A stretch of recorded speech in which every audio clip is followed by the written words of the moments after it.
Filosofia de tudo num livro qualquer. Roda a vinheta.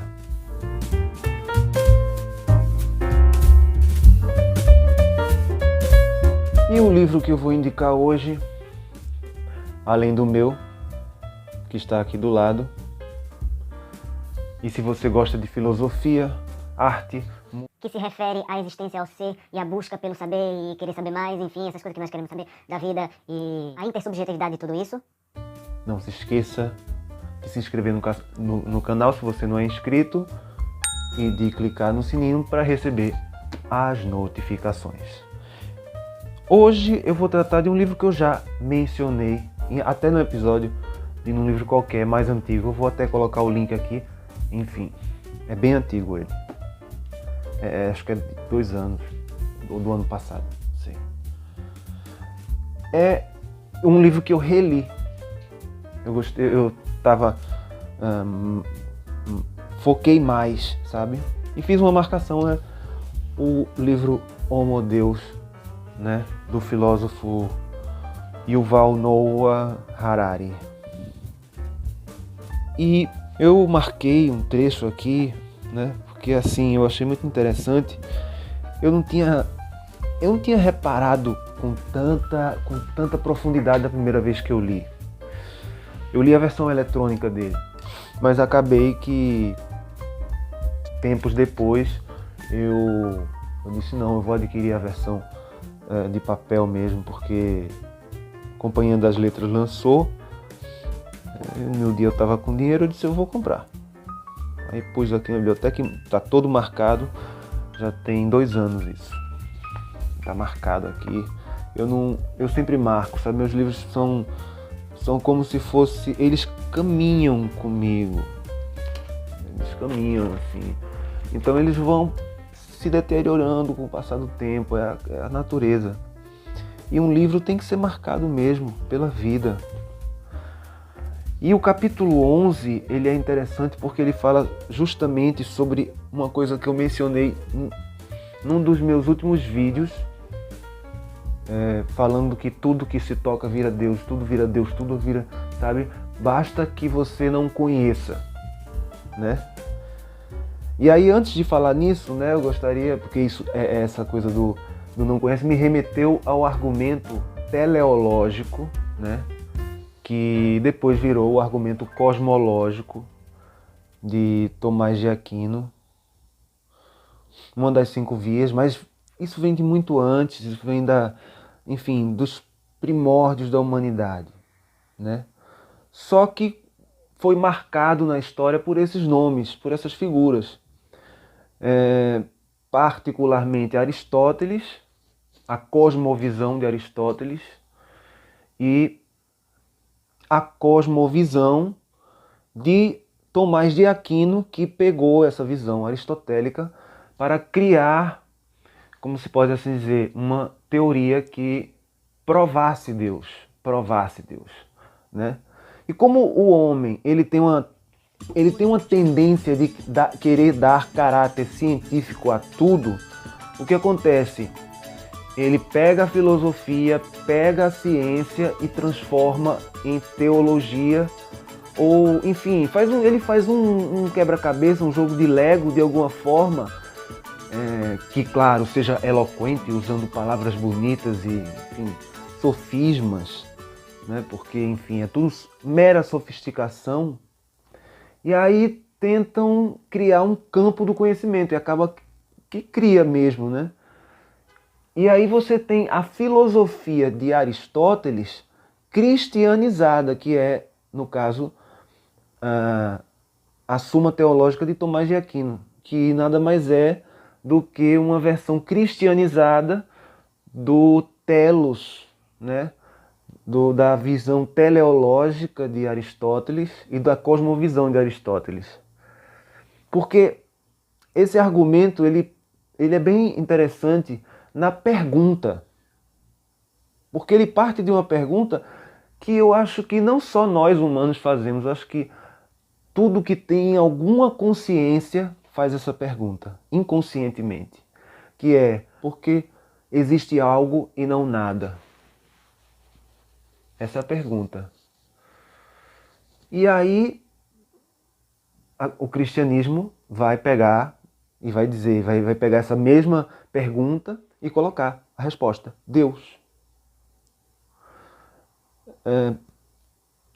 Perfeito, porque você tem uma pergunta perfeita, logo você tem uma resposta perfeita. Correto? Mas aí que está a armadilha. Essa armadilha também foi detectada muito facilmente, que é o seguinte: você pode, ao invés de colocar Deus, você pode colocar qualquer coisa, né?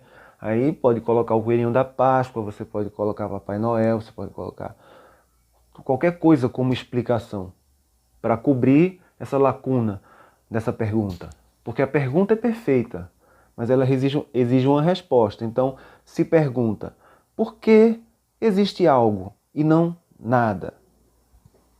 E a resposta é Deus. A resposta, na verdade, e eu nunca li em lugar nenhum isso, eu não sei se alguém já respondeu dessa maneira, né? Por isso que me ocorreu falar sobre isso, que a resposta é qualquer coisa maior que zero. Ou seja, se for matematicamente falando, é um número qualquer maior que zero. A singularidade, por exemplo. Porque existe algo e não nada?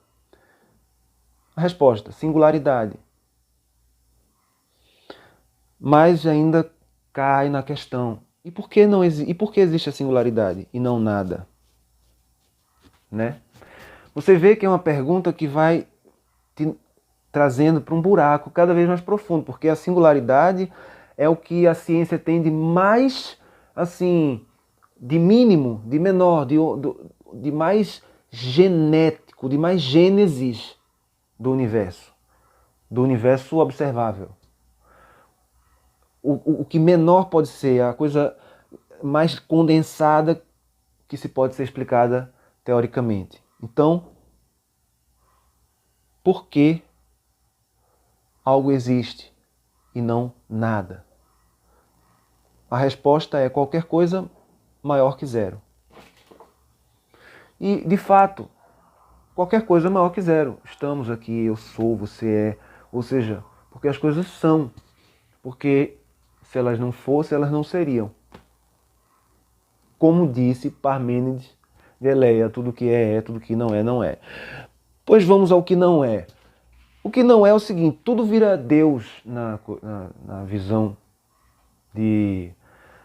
das pessoas, como se fosse uma ansiedade por dar a Deus um devido lugar no mundo, né? Como se Deus, cujas características já mencionadas várias vezes, onipotência, onipresença, onisciência, necessariamente fazem com que nós nos tornemos inúteis e desnecessários. Ou seja, não temos que nos preocupar com Deus porque nós somos inúteis e desnecessários. Saca? Então temos que, no máximo, e aí que vem a questão, ora, se Deus esteve em Jesus e Jesus falou isso tem todo sentido. Ele falou: amem uns aos outros.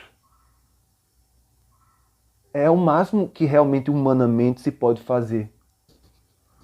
Mas não, as pessoas buscam querer saber a biologia e a genética de Deus dentro de um sistema, saca? E aí tudo vira Deus, inclusive a tecnologia, os dados. E aí surge o dataísmo, a religião dos dados. Capítulo 11 do livro que eu citei, né, Homo Deus, que é um dos clássicos da trilogia Sapiens, Homo Deus e 21 lições do século XXI, que eu tenho a versão eletrônica e vou tratar dele depois, em outro vídeo. Mas o que eu marquei aqui eu achei muito interessante. O dataísmo está entrincheirado firmemente em suas duas disciplinas mãe, a ciência da computação e a biologia. Das duas, a biologia é a mais importante. Foi o envolvimento do dataísmo com a biologia que transformou uma inovação limitada à ciência da computação em um cataclismo que abalou o mundo e que pode transformar completamente a natureza da vida. Mas deveria se conscientizar de que este é o atual dogma científico. e de que isso está mudando o nosso mundo para além do reconhecível, né? Você pode não concordar com a ideia de algoritmos e de algoritmos e girafas e tal, mas de alguma maneira os dados estão fazendo parte, porque é muito conveniente, eu citei aqui, aí eu marquei determinismo, monismo, empirismo, e aí você vai nos ismos e você chega no dataísmo. Se você for pegar e enumerar, começar a fazer uma sequência, né? Você tem o determinismo clássico, aí você vai dos princípios, né? O determinismo puro, aí depois determinismo racionalista, racionalismo monista, racionalismo dualista, enfim, é tanta coisa. Mas você tem o monismo, o empirismo, ou seja, o que necessita de demonstração empírica, tudo isso faz parte também do campo científico. Você tem a navalha de Ockham, que, enfim, que já determina fatores onde você deve desconsiderar, que aí não faz parte, já não é classificado como ciência, é pseudociência, enfim. Por que eu mencionei isso? Porque aí você tem o dataísmo. E há realmente uma discussão de que tudo sejam dados, né? E você tem um filme, uma trilogia, na verdade, como Matrix, que eu trato nesse vídeo aqui, que vem e dá uma reforçada nisso aí, né? Primeiro, o futurismo ele começa com a computação. Então, computação, matemática, desde Pitágoras, desde os antigos você tem a matemática e tal, alguma forma de computação, ou seja, números sempre estiveram presentes. Aí você tem a computação moderna, que é baseada apenas em algoritmos, né? Em código binário, 0 e 1, 0 e 1, em combinações entre 0 e 1, enfim, que são divididas em bits, depois bytes, gigabytes, terabytes, enfim, todas elas combinadas de forma aleatória, mas todas elas combinações apenas de 0 e 1, que geram tudo, inclusive essas imagens que estão aí na tela, são formadas apenas por essa, enfim, essa lógica binária, certo? Essa lógica binária baseia-se no tudo, nada, tudo, nada, tudo, nada. O ser, não ser, ser, não ser. 0, 1, 0, 1. Acende, apaga, acende, apaga. Quando, por exemplo, eu estou movimentando minha mão, da distância A até a distância B, houve vários acende e apaga, que são zeros e uns combinados em sequência. Sacou? O movimento, eu mostrei aqui com o movimento. Olha quanto 0 e 1 se movimentando. Como assim 0 e 1? É a tela acendendo e apagando com feixes de luz modulados de maneira diferente, fótons, por isso que você vê as cores atrás aqui, tudinho colorido, porque, enfim, também eles são modulados. E é só luz que acende e apaga. No caso, LED, por isso são pixels, megapixels. Aí você entrando nessa coisa toda, você começa a perceber que há uma ligação disso, de alguma maneira, com a realidade. E aí você diz, então meu cérebro é formado disso, não sei o que, então Matrix está certo. Opa. Ei boi. Vamos parar por aí. O livro, eu percebi depois que ele faz uma crítica a essa visão, a esse ponto de vista. Embora ele conclua com perguntas e não dê nenhuma solução para isso. Eu não vi solução para esse problema. Mas o fato é que não é assim, a realidade não é baseada em código binário. Nosso cérebro, pergunta a qualquer neurocientista, pronto, um neurologista, já chega no seu neurologista, médico neurologista, pergunta se o cérebro, as sinapses e tal, tem a ver com código binário. Não, é outra coisa. Tem a ver com os fenômenos da mecânica quântica que são explicados por fórmulas matemáticas. E aí, essa união entre as fórmulas matemáticas e os dataístas que veem tudo com essa coisa binária, né? Tanto que já vão acelerando aí, correndo atrás da computação quântica. A computação quântica está aí, né? Cada vez evoluindo mais com os qubits, sei lá, que é uma quantidade, é a probabilidade do 0 e 1 estar no mesmo lugar. Então isso vai acelerar o processo, no caso, né, da computação e de armazenamento de dados, enfim, que estão e não estão ao mesmo tempo. Mas a realidade, ela pode até ser quântica, mas ela não é binária necessariamente, entende? Ela não é dual, ela não é 0 e 1 somente binário, ou está ou não está. A gente é que nós humanos é que, por termos construído no nosso modo de enxergar o mundo uma dualidade, sempre é conflitos de ser com não ser, ou então, porque assim, o conflito se dá quando um é tudo, o outro é nada. Ou seja, o seu inimigo é o nada, por isso ele precisa ser eliminado. Enfim, isso é uma dualidade, é uma forma de dualidade maniqueísta, porque coloca em conflito esses dois. E aí você pode ter uma dualidade cooperativa, onde os dois cooperam um com o outro e vão se complementando. Mas, de fato, isso não explica a realidade. Não explica. Não explica o nosso cérebro. Não explica fenômenos que vão além da mera dualidade, entende?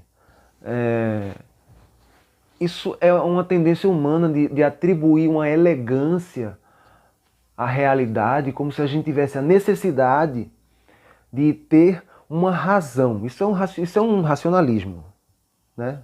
Ou seja, a razão humana é tão racional que ela consegue organizar toda a existência em uma forma explicável, em uma fórmula explicável, em forma de narrativa. Mas a gente não precisa primeiro de explicação para nada. A gente não precisa